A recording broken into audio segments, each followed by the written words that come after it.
do what it requires for the safety of its citizens and for bringing them back home. This is a commitment of the government led by Prime Minister Narendra Modi, and India has actually diplomatically engaged with more than 7 different nations to ensure that this happens from war-torn or civil war-torn Sudan, conflict and strife-torn Sudan. India has begun evacuating citizens who are stranded in that nation. About 3,000 Indian citizens are estimated to be stranded.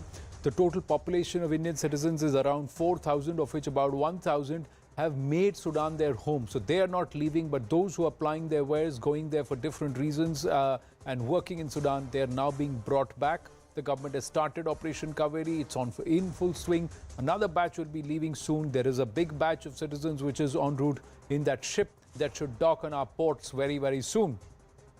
Now, the Indian Navy, the Indian Air Force, all working together. You have the MOS Civil Aviation General V.K. Singh present there, the MOS External Affairs V. Muralidharan present on ground. There are officials who are trying to ensure that everything works smoothly. But more importantly, we are getting the cooperation of multiple nations, including the UAE, Egypt, Saudi Arabia, especially the US, the United Kingdom, all of them, and also Egypt, all of them coming into play to help India evacuate its people. Total number of Indians evacuated so far from Sudan stands around 530.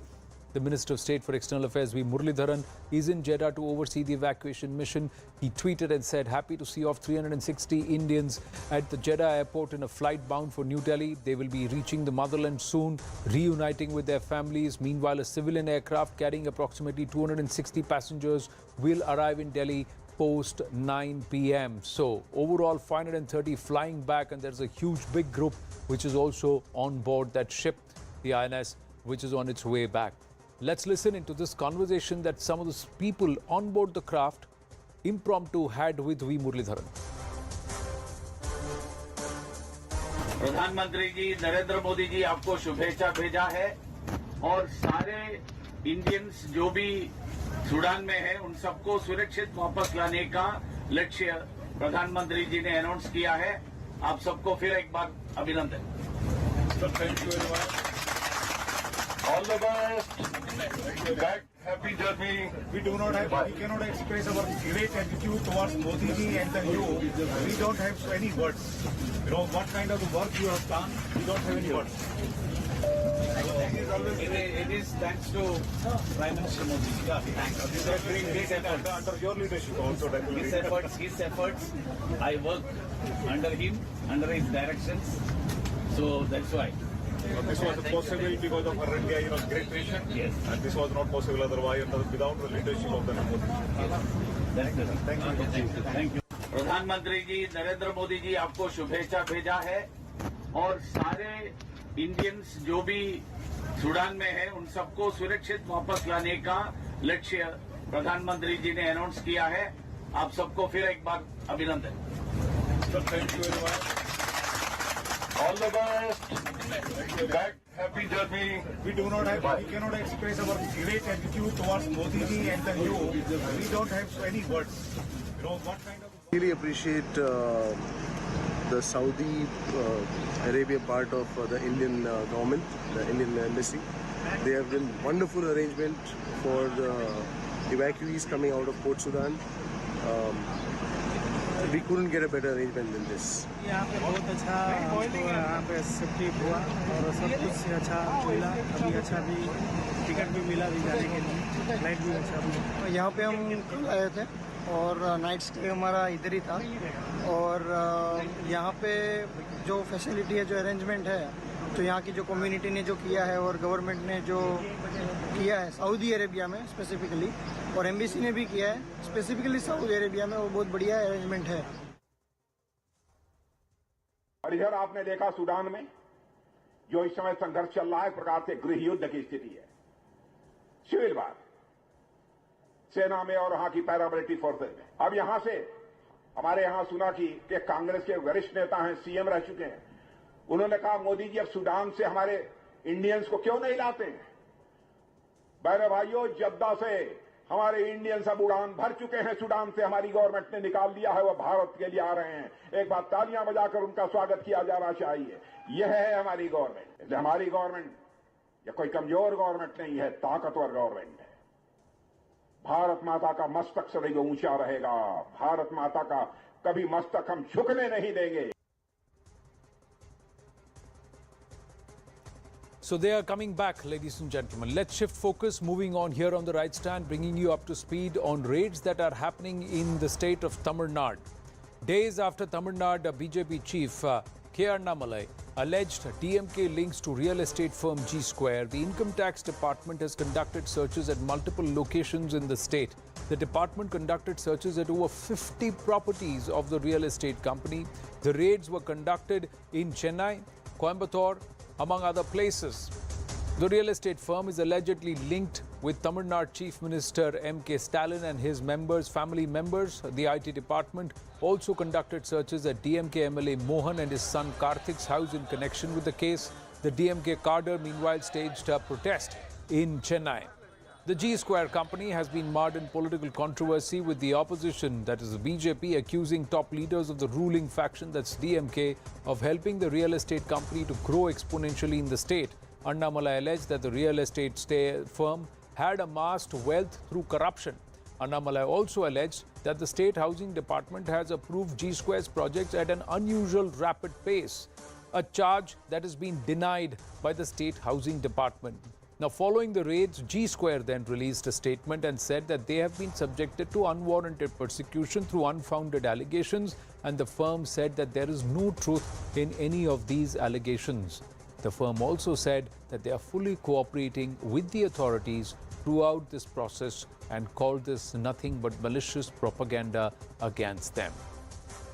On to big news that's just coming through. Staying with Tamil Nadu, but what's happening with the alliance between the AIADMK and the BJP? Edappadi Palaniswamy, the former Chief Minister of Tamil Nadu and currently the chief or the head of the AIADMK, is in Delhi, and sources say he has sought an appointment with both Home Minister Amit Shah and also the BJP National President JP Nadda.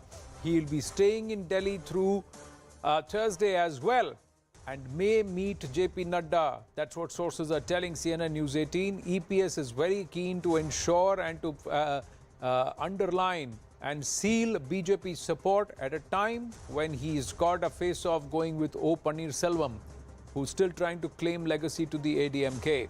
Now, he's also not very happy with the Tamil Nadu BJP President Annamalai repeatedly saying that the BJP should fight alone in 2024. Purnima Murli now joining us with more details. What is Edappadi Palaniswamy's position, and what is going to be his key demand? Because recently he was even seen trying to play down Annamalai's influence, not even talk about him and telling the media, why are you raising him, why are you making him so big, and to the lines of even calling him immature. Well, Edappadi Palaniswamy has now got a green signal even from the Election Commission approving his position as the General Secretary of the ADMK. Now that all lines are clear and Edappadi has become the sole leader of the ADMK, the next step for Edappadi is to make sure that ADMK's alliance with the BJP remains intact in 2024. And Annamalai, of late, in an internal party, had reportedly said that his opinion is that BJP should fight alone in 2024, and that hasn't gone down well with Edappadi, who has made or lashed out at Annamalai in the recent past. So, and has maintained that it's the High Command in Delhi that takes decisions on alliance and state leaders don't matter. In this context, Edappadi has got an appointment with both Home Minister as well as JP Nadda, and sources say that he will stay put in Delhi tomorrow as well and try to meet the national president of the BJP likely tomorrow. But at the moment, EPS is keen that he gets the support of the BJP as well, and the alliance with the BJP continues for 2024. Right, thank you for your input. So they are in the national capital. We are given to understand that even now, even K Annamalai is expected to come to the national capital. What transpires will be important. What's going to happen? Let's try and understand this. Let's do a quick check on the strength, weaknesses, opportunities and threat for both these parties and both these entities. That's a SWOT analysis. Let's try and understand the BJP. The strength remains the Modi factor. Of course, the welfare push and they can eye young voters. More importantly, the BJP seems to be getting a strong wind and strong traction on ground under K Annamalai in certain pockets. But overall, if you were to look at it, it's not been able to register or make an impact at all. 2.62 to 3% vote share, not much. Let's say on a higher side, up to 5% if you're going to be very, very generous to the BJP. So that is something which does not augur well for the BJP. Can it really go on its own, especially in a critical state where Tamil Nadu, along with Puducherry, accounts for a bulk of seats and a lot of heft in the Lok Sabha?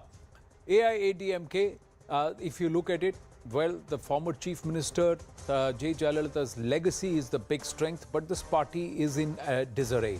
Between Sasikala and, of course, O. Paneerselvam and Edappadi Palaniswamy, there is a clear breakup of cadre, breakup of strength, and, of course, the caste-wise denominations in terms of support. Right now, the DMK doesn't seem to have a robust opposition because the ADMK has been mired in its own controversies. And of course, even though Edappadi Palaniswamy still holds maximum sway over the cadre, expulsion of Jayalalitha's loyalist Sasikala could come back to hurt, although Sasikala's sway is at a limited audience or a limited number in terms of the vote share impact. But how critical is the BJP ADMK combined for them to work together to even mount a significant challenge to the DMK? Or is it possible for the BJP to do a Bengal in Tamil Nadu? These are questions that remain. Suman Raman, political analyst with us. Madhuvanti, executive committee member of the Tamil Nadu BJP is with us. And she's also an actor. We'll try and see if we can go across to Kovai Satyan and if he joins us. But let me first ask Suman Raman, what's your assessment? This discomfort between EPS and Annamalai, can that be sorted? Or is there going to be a message from the BJP top brass to Edappadi Palaniswamy that either you are with us or you are not with us? Decide for yourself. I don't think this is about EPS deciding anything. EPS has gone to the extent of publicly saying the alliance with the BJP will continue for 2024. I mean, he can't do anything more than that, right?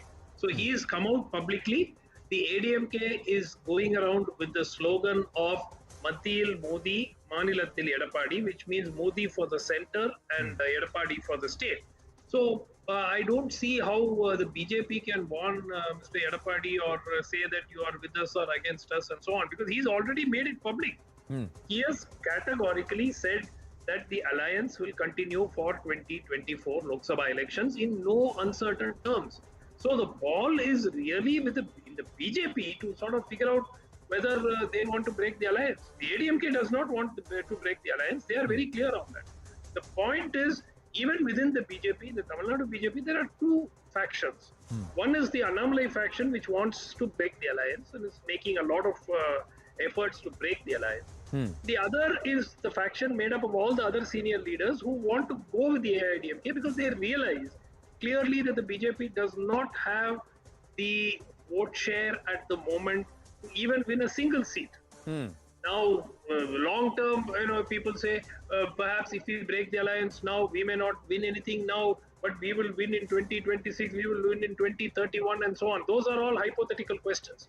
The point is, for 2024, the BJP does not have the vote share in Tamil Nadu to win any seat. See, the BJP didn't have the vote share back in 2019 or in 2014 also. But Madhuvanti, what is the BJP? So let me just ask, you formed alliances, but what's the thought process? To go it alone? Because time and again it's been said that we don't have the legs, we don't have the traction on ground to go it alone. Do you believe that that's the situation even now? Do you really need the ADMK, or are you willing to give it a go on your own? See, namaste, firstly, Namaste. and to my namaste to the co-panelists here as well. I don't think we need to be discussing this whole process, and I'm amazed that Suman Raman sir is aware of some two factions in BJP that me being a member of the BJP I'm not aware of. But having said that, the point is that in your conclave, the CNN News 18 conclave, I remember very clearly that our Home Minister Amit Shah ji categorically said that the alliance continues. Having said that, we have to wait and watch what happens. I think it's very premature at this point in time, with the Karnataka election going head on for everybody at this point in time, to discuss whether anybody has an issue with somebody else, and is that going to break the alliance, and is that going to totally derail the BJP in 2024. First and foremost, let's all understand 2024, the Prime Minister of this country is again going to take charge as the Prime Minister of this country. There is no change there.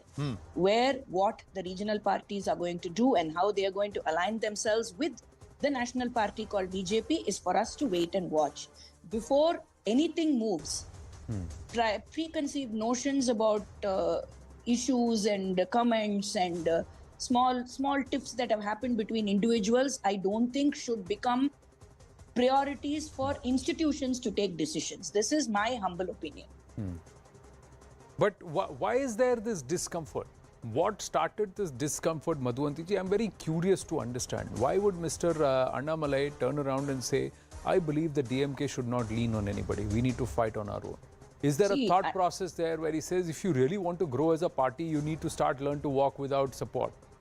See, Mr. Annamalai has very categorically is waging a pure war against the corruption of the DMK in Tamil Nadu. He is very clear. His single point agenda is to expose every single person who has been involved in corruption with regards the DMK, be it the family, be it other people. That is his single point agenda, and he says he's not going to stop until all of this is exposed. And I am sure all of you are aware, we've been seeing a lot of expose happening, and as of today we've seen the Finance Minister of Tamil Nadu come out and give a video for which Mr. Sumansi Raman had very sensibly put out a tweet saying, why is he giving out videos, why is he not filing a police complaint?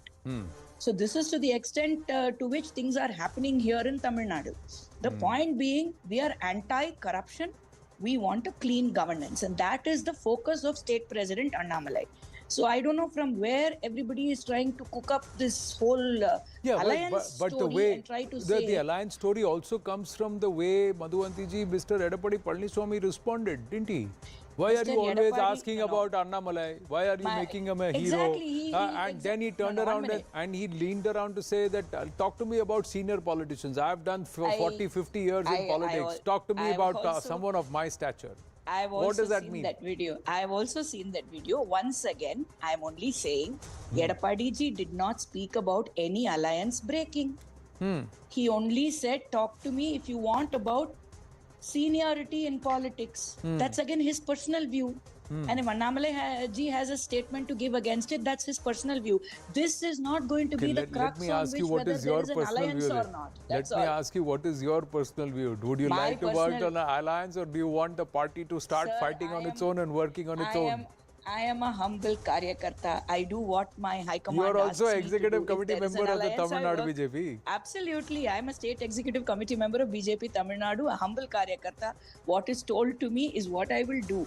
I don't take these decisions. The decisions are taken in Delhi. And everybody, including Annamalai ji, knows that Delhi will finally decide.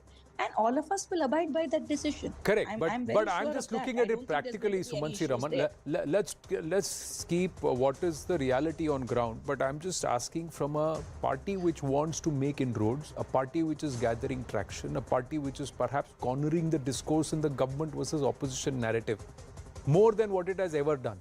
So I'm just keep putting it like that. Would you think, do you think, and especially when you are looking at the AIADMK in the kind of disarray that it is in terms of not being able to sort itself, its own leadership issues, the cadre being largely fractured, not even being mobilized, EPS not having the stature of a J. Jayalalitha, Sasikala doing her thing, OPS doing his thing. Would you, as somebody who's watching the developments, irrespective of who you are supporting or who you are leaning to, would you want the BJP to show how much it can do on its own in Tamil Nadu? Look, Anand, the logic is very clear. Go with the AIADMK in 2024. The next state assembly elections are due in 2026. Give yourself another year and a year and a half to build your cadre strength, build your muscle, maybe move your vote share up another 5-6%, and then try to break the AIADMK or potentially go on your own with an alliance with other parties for 2026. That seems to be the most logical way forward for the BJP. Look, if they go alone and they get a very poor, they put up a very poor performance in 2024, it actually sets them back further. And for no great advantage, because there is no major stake for the BJP in Tamil Nadu as far as 2024 Lok Sabha elections are concerned. Though Mr. Annamalai would like to say that we would like to win 10 seats and 15 seats and so on. Everybody knows that if they go on their own, they don't have a chance of winning a single seat. Maybe one seat, is a possibility, but nothing beyond that. Whereas if they did go with the AIADMK, there is a serious possibility of making inroads into certain parts. No, but if they go with the AIADMK, will the AIADMK win or will the BJP win? That's the other question, Sumant Raman. Okay, they may not win seats, but if they go from 2%, 3% vote share to 13%, 14% vote share, is that not significant? No, the BJP, if you look at it, as part of an alliance in 2014, garnered close to 19% vote share. Of course, they had Mr. Vijaykanth with them, they had the PMK with them, they had multiple parties with them, but still the fact remains that they did get 19% vote share at that point of time. So it has happened in the past. And today, an alliance between the BJP and the AIADMK can comfortably cross 30-35% vote share. In some regions of the state, they could go even higher. That means that gives them an opportunity to win seats in some areas, especially with all the problems and the anti-incumbency that the DMK now faces. Remember, 2019, 2021, the entire anti-incumbency burden was against the AIADMK because they were in power in the state. Now, the anti-incumbency factor, especially with all the happenings in the last few months, will definitely be there against the DMK. So, a combined BJP, AIADMK, PMK combined can win a reasonable number of seats in 2024. If they want to go alone, well, they could, for whatever Mr. Annamalai says. But I feel that the time to go alone for the BJP is for 2026. After giving themselves enough time to build the party up further, adding to their cadre. They've done well. Mr. Annamalai has done well.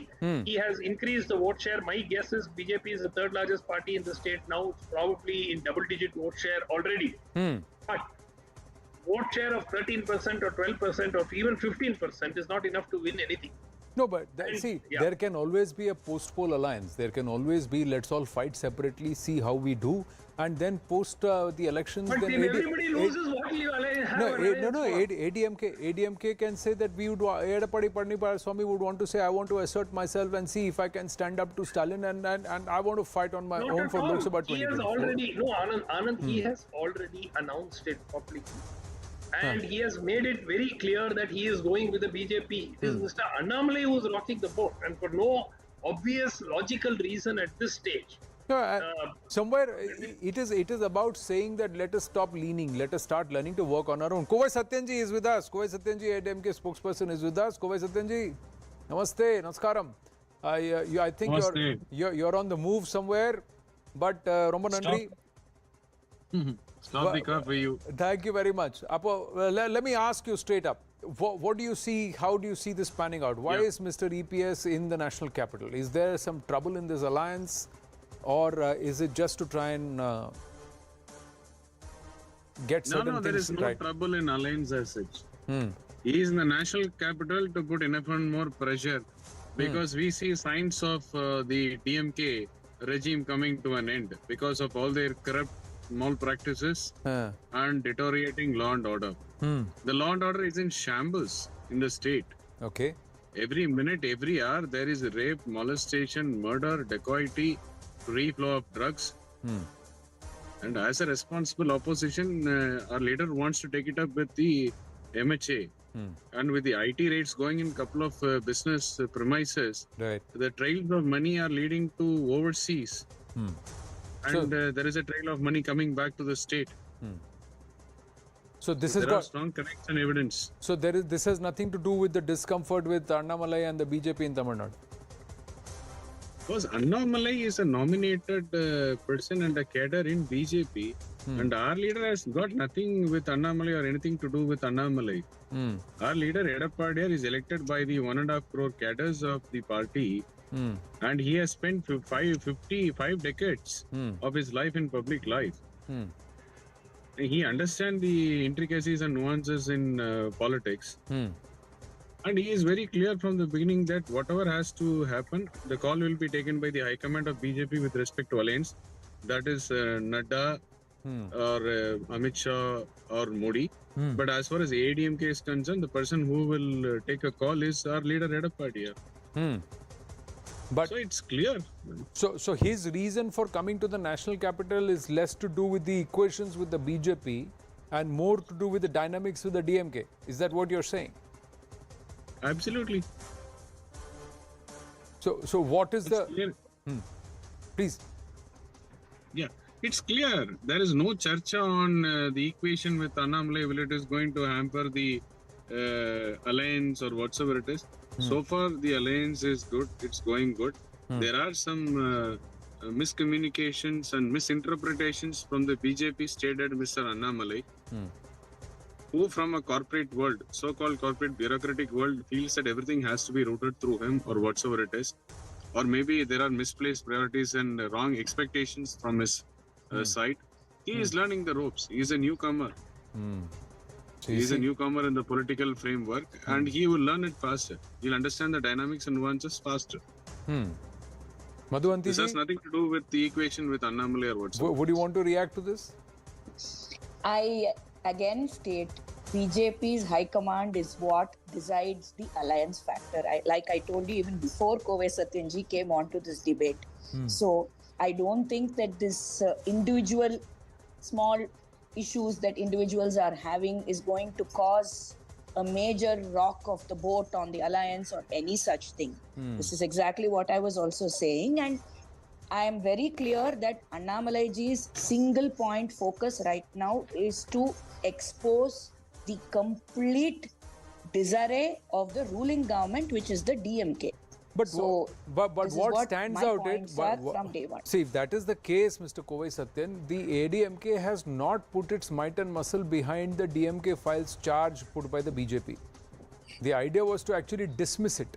So if the agenda is the same, that you all want to go after the ruling disposition, that is the DMK, there also there seems to be a divergence. No, absolutely not. We have sought CBI intervention on the audio clip of PTR, Finance Minister, to be probed by CBI. Let the forensics comes out with their findings. And whatever as Annamalai has given out is nothing new.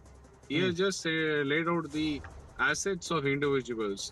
And assets of individuals cannot be immediately termed as it's all ill-trained, ill-fated money through corruption. It could be because of business practices, unethical business practices as well. So giving out a list of assets that is held by individuals doesn't suffice your claim of corruption. You need to take it further. Unethical so don't unethical business practices. Don't unethical business practices also come in the realm of corruption, Kovai Satyanji, or is it now become an ego issue? See, who are you? You are nothing but a small fry to go ahead, and who are you to raise these questions? You should have asked us, you should have told us to do it, and we would have mounted the charge. None. There is nothing called ego, there is nothing called who are you, why are you saying, there's nothing of that sort. Annamalai has to take this up to the next level. Unethical business practices, corrupt business practices can be brought into light only through the legal framework and legal means and ways. Not with press and media advertisements, or not with press meets. If you ought to prove a point that these are all ill-tained and ill-gotten money, corrupt money that is flowing into assets and businesses, take the legal course. But this is just the beginning. He had said that this is just the first part. There are 6 parts to this DMK files, but the AIADMK has immediately dismissed it, saying that it is immature. What you're doing is just public record. 1 minute. Yes, Sumansi Raman. Kavaiji coming to you. Yeah. Anand, the reaction of the AIADMK to the DMK files is very, very strange. They have hardly made it an issue. I mean, this is the principal opposition party of the state. They should have been going to town with it. Instead, even raising it in the assembly, Mr. PTR's audio, first audio which came out, EPS did not even speak about it in the assembly. I mean, it is absolutely strange is not the word. It is completely curious, and people want to know why an opposition party seems to be batting for the ruling party in such a case. It makes no sense at all. Some of the junior leaders have made statements and so on. But Mr. Edapadi Palaniswamy, if he continues in this way, he will completely cede the opposition space to Mr. Annamalai. That is what happened in the first 1 year of the DMK rule. Then Mr. EPS started to make a comeback. He recaptured the party from OPS. All of that he did sensibly. But on issues which are being presented on a silver platter to the AIADMK, they are keeping quiet. Which raises the question, why are they keeping quiet? By the way, let me tell you, it took the MK Stalin government 1 year and 10 months to give sanction to prosecute Mr. Edapadi Palaniswamy in a case. So maybe they are connected, one does not know. But the AIADMK's reaction to the DMK files is not of what a opposition party should be doing. Correct. They are downplaying it. They are downplaying PTR's audio leaks which have come out. All of this is But where very, are they very downplaying? surprising. Here on the right stand right now, Kovai Satyan said that Mr. Edapadi Palaniswamy is in the national capital to push for serious action against the DMK given Why the didn't he raids, raise it given in the assembly? Why didn't he raise it in the assembly? That, Mr. Satyan, you have to answer. Please answer Well, that. would Ms. Jayalalitha have kept quiet in the assembly? Please answer, Kovai Satyan. I'm not sure whether Mr. Raman is aware that we have sought a CBI inquiry on the same. It might be Mr. Sumant Raman's expertise in politics that would expect him that somebody has to raise this issue in assembly. But somebody Why was it not raised? who has put, sir, let me finish, sir, 1 second, sir. 5 decades of public life, our leader knows what call to take at what time. Giving media press releases or talking in assembly would not take this to a logical conclusion. If the truth has to come out, it has to only through the legal framework. That's what our leader has done. He has sought a CBI inquiry into the PTR files. There might be 1,000 audio clips which can come out, and even today PTR will say that it's because of AI tools' help that the audio clip has come out. But that doesn't give any logical conclusion. That doesn't bring out the truth. Yeah, There are expectations from people like the political analyst of Sumant Raman who says that talking out in assembly will bring out the truth. It is not so. No, it's not about talking out the assembly This and bring assembly out is the truth. downplaying. With somebody with so much political experience, Mr. Kovai Satyan, you would realize that doing it in the assembly will raise the stature of the opposition. And this is politics. It's real politics. You will do what is required to be done legally, while you'll also do what is required to be done politically, because the optics matters. If it is an opportunity, if it is a political opportunity, you have to frame it in the right direction for a conclusion. You cannot look out taking brownie points by the hour or by the day. 50% of MLAs and MPs are facing criminal charges in DMK. 13 ministers out of 36 are facing charges, criminal charges and civil charges, and they are languishing in court seeking vaida for the last 8 years. If there were to be a logical conclusion, then all the 13 ministers have to lose their post. The number one is Mr. Sendal Balaji. So there are many. You have to pressurize in the much more logical way where it gives you the result, right desired result. You have to pressurize in the rising in assembly. An assembly today has become a mockery. Why? Because the leader is speaking. Our leader is speaking, and the audio voice is being cut. It doesn't even go on records. Many of the opposition, many of our leaders' remarks doesn't go on assembly records. Right. So, this is the first time I'm hearing that the assembly or parliament is not a place to put pressure on the ruling party. So am I, sir. Frankly, this explanation has come with such a straight face from Mr. Kovai Satyan. For other much smaller issues, there has been so much of drama that's been created in the assembly just to pure play optics, because that's politics. That's a part of politics that you have to create that optics, along with, of course, what legally needs to be done. This is quite surprising. That meeting has not yet happened. It's supposed to happen later in this evening or sometime through the day. I can intervene and take 10 seconds to give an example. Our leader in detail spoke about the deteriorating law and order with data points for 2 hours. Not even one channel carried, there was no audio. And the CM stands up and say with happiness saying that the law and order is the best in Tamil Nadu. Wherein his own party, 65-year-old, has raped a 5-year-old child. And yesterday there is a rape and molestation, and every day there are deaths, dacoity and free flowing of drugs. And the CM stands up and lie through his nose without any iota of shame that law and order is the best in Tamil Nadu. And what effect has come out in open? Nothing has come out in open on that front. And people here expect that assembly has to be rattled. Yeah, true. Assembly has to be rattled for the right course of action with the right evidence, right piece of material. Well, I have to wind up. I have to pause for the moment. I have to pause for the moment. I have to pause for the moment, but I thank all our panelists. Thank you very much. We'll keep close tab. What happens in this meeting, what transpires, we'll know in the next 12 to 18 hours. We'll know what exactly was the purpose of this meeting. Moving on, ladies and gentlemen, from Tamil Nadu to Bengal, where there seems to be more trouble for the Bengal government in the teachers' recruitment scam, and trouble only mounting for Partha Chatterjee. Around rupees 250 crore was generated by various accused like former West Bengal Minister Partha Chatterjee, his close aide Arpita Mukherjee, in the primary teachers' recruitment scam. The amount could go up to 500 crore as more revelations are being made day by day.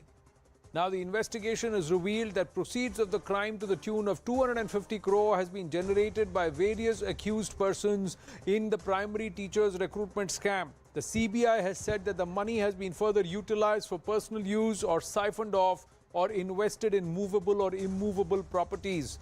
The investigation has further revealed that the proceeds of crime have also been invested by some of the accused persons in the Bengali film industry. The probe is also revealing that the total seizure and attachment out of the generated proceeds of crime stand at 111 crore rupees so far. Importantly, the probe agency is further stating that the proceeds of crime being generated by various persons involved in the case, quote, is only increasing day by day and is likely to double the amount already identified, unquote.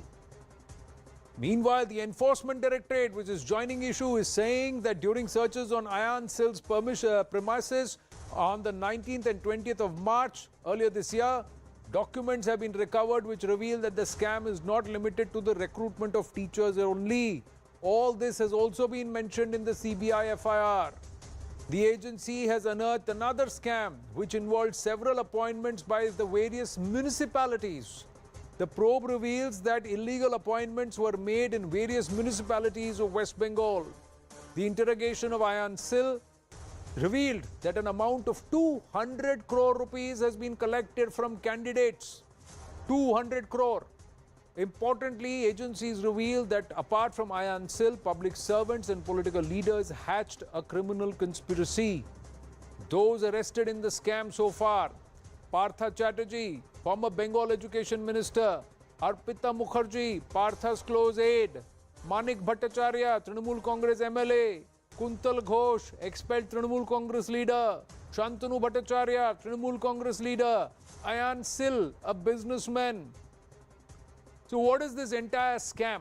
Let's try and understand that too. There has been one more arrest that has happened. We'll get you the update on that arrest in just a bit. November 2019, the then Education Minister Partha Chatterjee gave approval for a committee to supervise and monitor recruitment process. Calcutta High Court said this committee played a key role in public scam. It also said that clutch of petitions claim recruitment irregularities. November 2021, the High Court ordered CBI probe into irregularities. Calcutta High Court said prima facie clear that serious irregularities were noticed. November 2022, court asked CBI to investigate 8 cases of irregularities. The Calcutta High Court then comes out with the order: sack those who got jobs illegally and return salaries. The accused will face CBI and to explain how they backed these appointments. While the BJP has lashed out at the Bengal government, we tried to get a response from the Trinamool, but they refused to speak on the matter and said that the matter is sub judice. এখন আমি বলবো না যে sub judice আছে, কিন্তু আমি বলবো ভবিষ্যৎ। এটা এখন আমি বলবো না যে সাবজুডিস আছে, কিন্তু আমি বলবো ভবিষ্যৎ।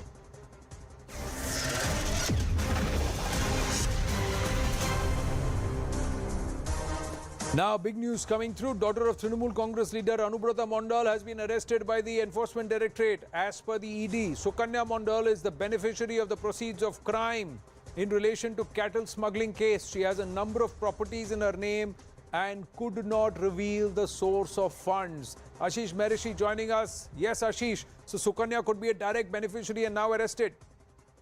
So what has been found during the investigation by the Enforcement Directorate is that Anubrata Mondal was basically the person who was running this entire cattle smuggling scam. ultimately he had to park the proceeds of crime somewhere. And it was his daughter who was ultimate beneficiary. There are a number of properties, I don't have the correct number with me, but there are a number of properties and a number of bank accounts as well, which got lots and lots of money. Right. And Sukanya Mandal was not able to reveal from what was the source of this money. And ultimately, because she was not able to reveal what was the source of the money, the Enforcement Directorate found that she is a beneficiary of proceeds of crime, and under Prevention of Money Laundering Act, they decided to arrest her. But interestingly, Sukanya Mandal is only a teacher. So as a primary teacher in West Bengal state-run school. And a teacher having lots and lots of money, what is the source of income and where did this money come from and how did she get all these assets? She's not been able to answer convincingly, so she now stands arrested. Thank you for your inputs, Ashish Merishi. We'll track the story carefully. More inputs on our website, news18.com. For the moment, from Bengal to Uttar Pradesh, Atiq Ahmed. Now, for the last few days, we have been exposing Atiq and his family's reign of terror in Uttar Pradesh. Now, on this edition of The Right Stand, we tell you how Atiq ran his businesses from inside jail. Uttar Pradesh police sources have told CNN News 18 that Atiq ran a Hawala network from inside jail. Sources informed News 18 about a Hawala scandal that took place on the 13th of January ahead of Umesh Pal's murder. The money coming from the recovery and crime syndicate of Atiq Ahmed used to directly reach Shaista Parveen, Atiq's wife, instead of Atiq.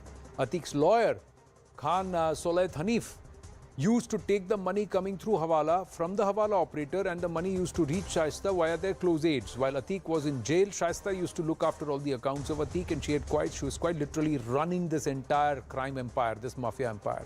Hanif has recently been accused of being involved in the conspiracy of Umesh Pal murder too. Now the police is probing where the Hawala money was actually used. So Hawala was done. There were pictorial references that were given for confirmations. Noto ki gaddi ka image used to go to Atiq for confirmation ki bhai paisa aa gaya ya paisa jama kar diya. Moving on, days after News 18 reported about blood-like stains at Atiq Ahmed's partially demolished office, forensic team has now confirmed to cops that the blood is indeed human. Cops have detained some drug addicts who allegedly used to go to that area for you know what. Taking a very, very short break. When we come back, are your meds safe? 48 drugs failed the latest quality test. Stay with us.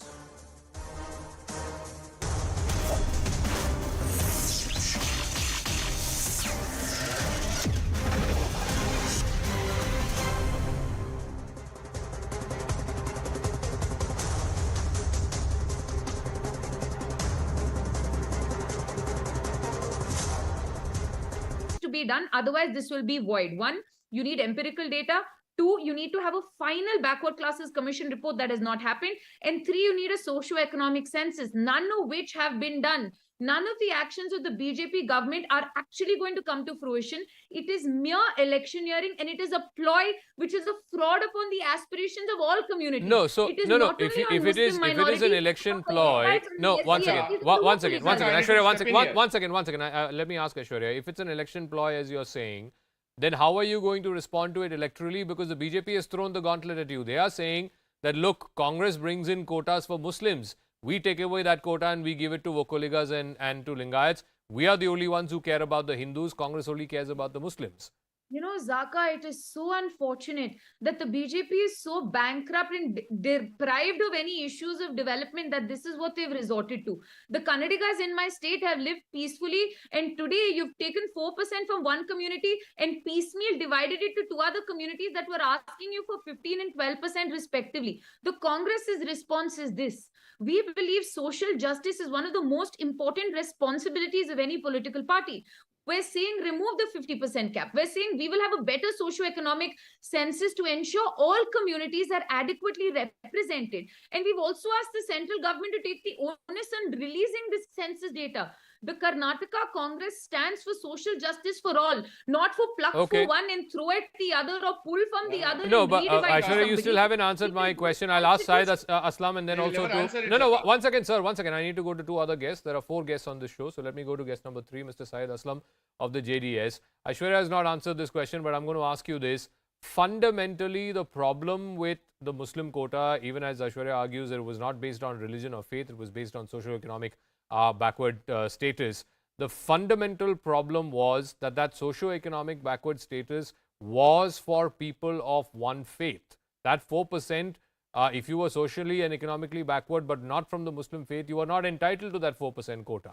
Now, please tell me, Syed Aslam, why that should not be seen legally as a violation of the fundamental tenet of the Constitution that you cannot have quotas based on religion.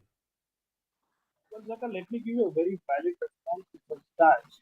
The Sachar Committee report has categorically said the Muslim community, with respect to socio-economic and educational status, is behind the SC community. Let me give you some stats. The youth between the age of 15 to 24. Yeah. Okay. I think. No, go on. I can hear you. Are you able to hear? Yeah, go on. Yeah. So, Zaka, let me give you some stats, some empirical evidence as well. Zaka, in the Sachar Committee report, it was categorically told that the Muslim community's economic, socio-economic and educational status is worse than the SC community. Let me give you some stats. Between the age of 15 and 24, the youth who have enrolled in the educational institution is just 39%, versus the youth who have enrolled in the SC community in the educational institutions is 44%. And the OBC community is 51%, versus the upper caste Hindu community is 59%. You can understand the educational status of Muslims. And the second very important thing, Muslims contribute about 13% of this population. The bureaucratic representation in the government is just 2.7%, right? And you know what is our representation in the political arena and so on and so forth. Now, it is not about the Muslim communities being given reservation because they belong to one particular religion. It is about the economic status. It is about the social, economic, and educational status. Mr. Aslam, So the government's argument. Give me 10 seconds. Government's argument is that if you are socially or economically backward, you're already covered under the 10% EWS quota. You apply in that. One second. Yeah. Syed Aslam, yeah. Yeah. So, Zaka, I am drawing a very clear comparison based on the social, economic, and educational status. Yes. I am telling you this economically, socially, and educationally backward status didn't start from 1994. There are Miller Commission report, which was constituted by then Maharaja of Mysore. In 1921, the Muslims were considered as the backward community. And post-independence, the first commission, the first commission also, we have multiple commissions which have gone through. We have Havanur Commission. We have so many. Based on the Chinnappa Reddy Commission, it is not the Congress government which brought in the reservation for Muslims.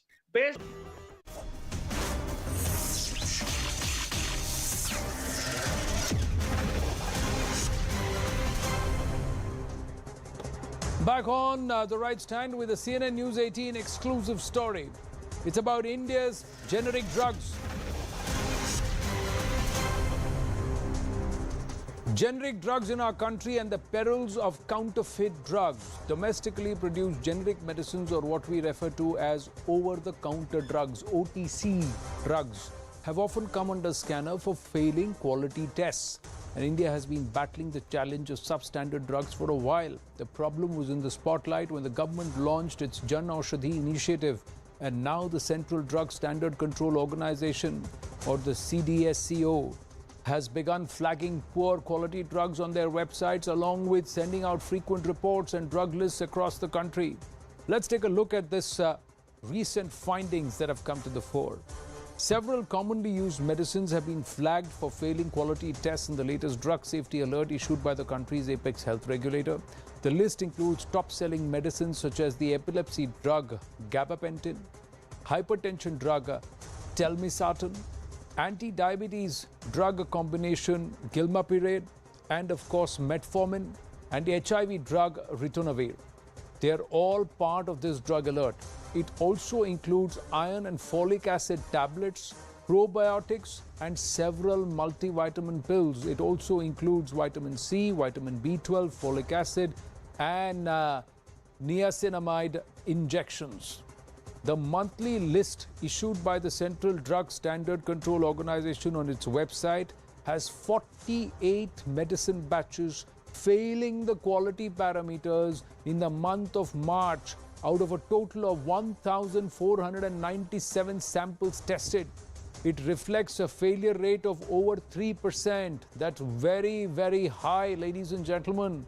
These not of standard quality drugs can adversely impact the quality of treatment and cause harm to patients rather than cure them, besides contributing to the emergence of drug resistance and the spread of disease. These alerts are used by the government to seek cues and conduct investigations at manufacturing units, which are frequently failing quality checks. The Central Drug Standard Control Organization has now ramped up its testing ability and also the parameters for medicines being manufactured. Is flagging the renewed list of failed drugs on its website every month. The drug makers will have to now withdraw the entire batch of medicines that have been sent out for large-scale circulation. The drug regulators have and will be providing proactive information and leads to all concerned regulatory officials from time to time.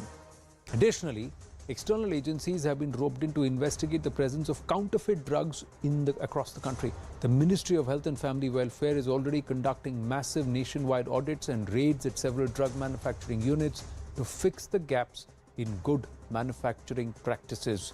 Himani's got us this story. Listen into her piece, her report.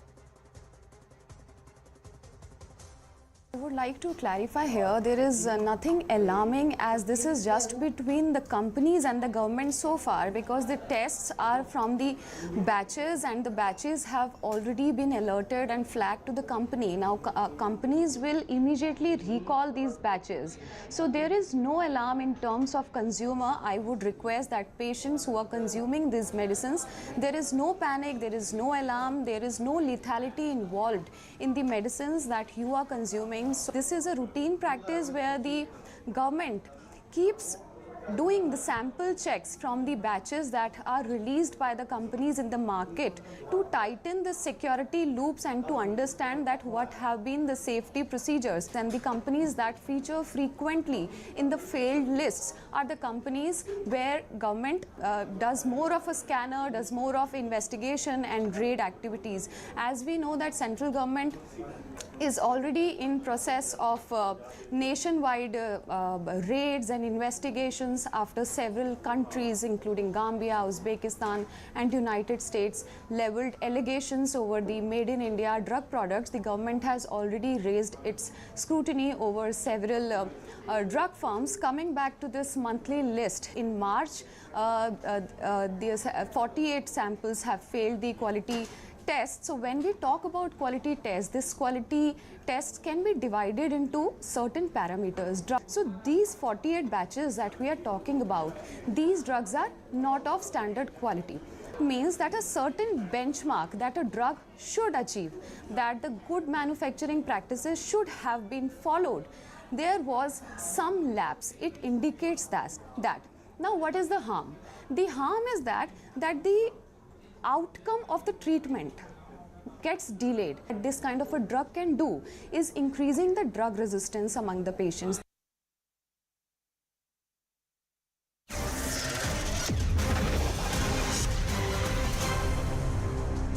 On to yet another mega exclusive here on the right stand on CNN News 18. Sources close to the Taliban are telling News 18 that Afghan intelligence, GDI and US security agencies have allegedly started working on a plan that is different from when the forces were on ground. According to top sources, GDI has a secret equation relationship with the Americans and they are cooperating with them in some cases. Sources tell News 18 that they had secret meetings with them in Qatar and also in the UAE.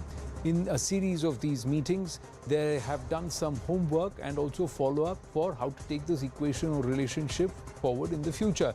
According to well-informed sources, the attack on the Daesh in the Takhar province, Daesh is the ISIS, on the Takhar province was on the basis of information by GDI only. The same Daesh group organized the airport attack on the 29th of August 2021.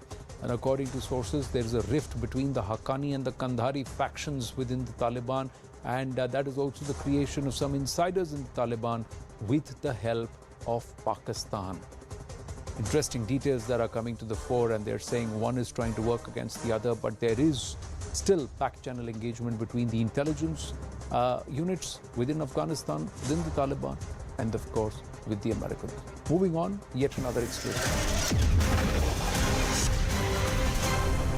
While reports claim that amid the LOC tension, India has refused a bilateral meeting with Pak Foreign Minister Bilawal Bhutto, who will attend the Shanghai Cooperation Organization Summit in Goa on the 4th and 5th. Sources in the Pak Foreign Office claim that they didn't propose such a meeting. Sources say the LOC incident could be a hit-and-run offensive by terrorists who might have sneaked into India from across the country's line of control with Pakistan.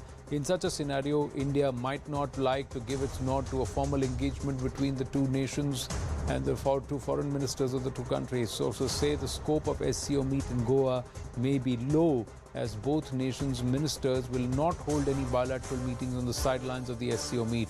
If External Affairs Minister Subramanian Jaishankar and his counterpart, Pakistani counterpart Bilawal Bhutto, hold a bilateral meeting in Goa, it would be the first ministerial engagement between the two nations after a long hiatus of 8 years. But going by the tone set by Dr. Jaishankar himself, looks highly unlikely. And before we wind up this edition of The Right Stand, ladies and gentlemen, this is a story that will warm your heart. Skalzang Dorje Kalyan, an individual who defied all odds to become a professional cricketer. But more importantly, he's the first player from Leh and Ladakh to represent Jammu and Kashmir at the domestic level. He didn't go very far, but he is laying out the pitch for many Ladakhis to go ahead and live this dream. Have a look at this fantastic story.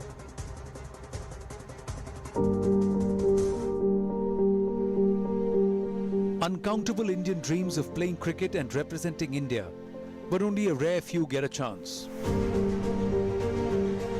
Here is the story of one such individual from Ladakh, Skalzang Dorje Kalyan, who turned all the stones possible to make it to the big stage.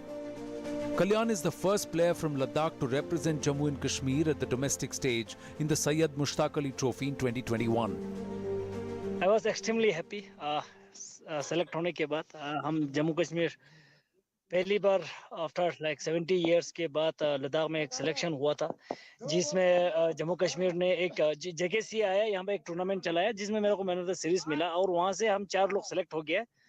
फिर हम यहाँ से जम्मू गए, फिर जम्मू में जो trial matches करवाए काफ़ी, तो मैच में काफ़ी अच्छा परफॉर्मेंस था, तो इसका वजह से फिर मुझे सईद मुश्ताक के लिए सेलेक्ट हो गया। तो I was extremely happy for the journey was like I can not express.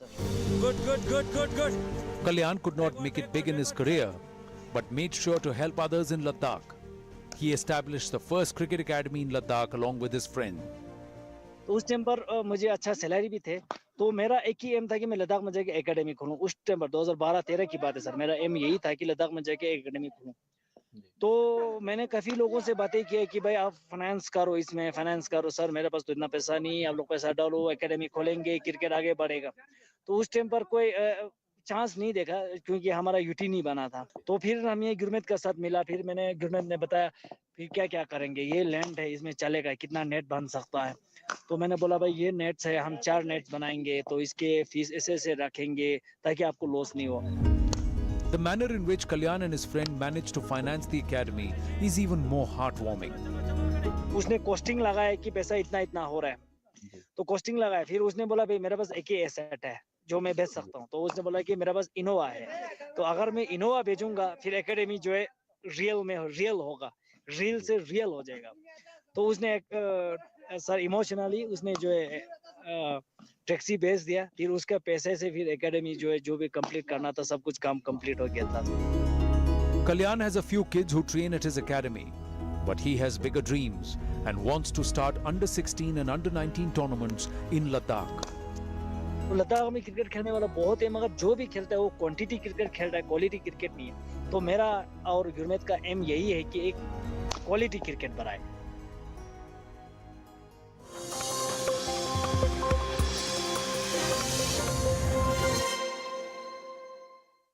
Namaste, Jai Hind, you're watching Brass Tacks. I'm Anand Narasimhan.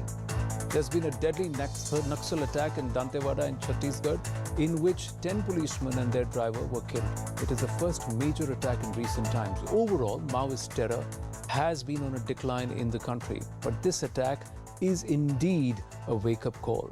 Because we are given to understand here at CNN News 18 that basic SOPs like having an advance